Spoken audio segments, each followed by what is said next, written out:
হাসানের জলিল চাচা বললেও কেউ কেউ শুরুতে হয়তো ভুল বসত, তবে তার আলাদা পরিচয় সবার মাঝে ছড়িয়ে পড়তে খুব বেশি দিন সময় লাগেনি। তিনি মুশফিকুর রহিমের গর্বিত বাবা মাহবুব হাবিব। বাংলাদেশের খেলা মানেই যেন মাঠে সরব উপস্থিতি এই গর্বিত বাবার।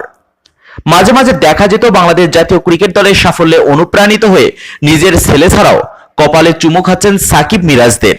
তিনি যে পরিণত হয়ে গিয়েছিলেন পুরো টিম বাংলাদেশেরই একজন গর্বিত বাবা হিসেবে। নিউজিল্যান্ডের ক্রাইস্টচার্চে মসজিদ আল নূরে ভয়াবহ জঙ্গি হামলার পর ছেলেদের নিরাপত্তার কথা ভেবে উদ্বিগ্ন হয়ে উঠেছিলেন মুশফিকুর রহিমের বাবা। তারপর নিজের ছেলের কান্নারত ভিডিও দেখতে হয়েছে তাকে। এমন কিছু দেখার পর কোনো বাবারই তো নিজেকে ঠিক রাখা কষ্টকর হয়ে যায়।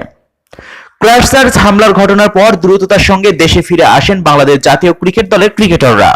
গতকাল রাত 10:42 সিঙ্গাপুর এয়ারলাইন্সের একটি বিমানে করে ঢাকার হযরত শাহজালাল আন্তর্জাতিক বিমানবন্দরে এসে নামেন বাংলাদেশ জাতীয় ক্রিকেট দলের ক্রিকেটাররা।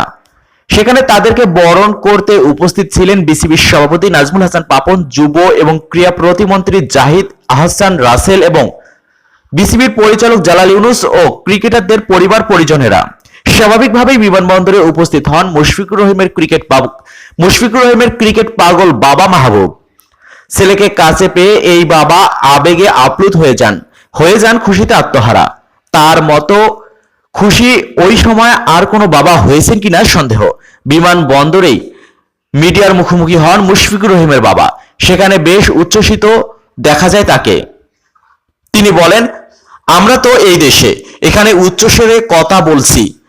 নিউজিল্যান্ডের মতো দেশে কেউ উচ্চস্বরেও কথা বলে না। কেউ কাউকে থাপ্পড় দিয়েছে শুনলেও পত্রিকায় নিউজ হয়ে যায়। সেখানে এত বড় ঘটনা অবিশ্বাস্য। মুশফিকের বাবা মাহবুব হাবিব বিসিবির কাছে দাবি করেন, ভবিষ্যতে যেন বাংলাদেশ ক্রিকেট দলকে বিদেশে পাঠানোর সময় পর্যাপ্ত নিরাপত্তার ব্যবস্থা করে তারপর পাঠায়।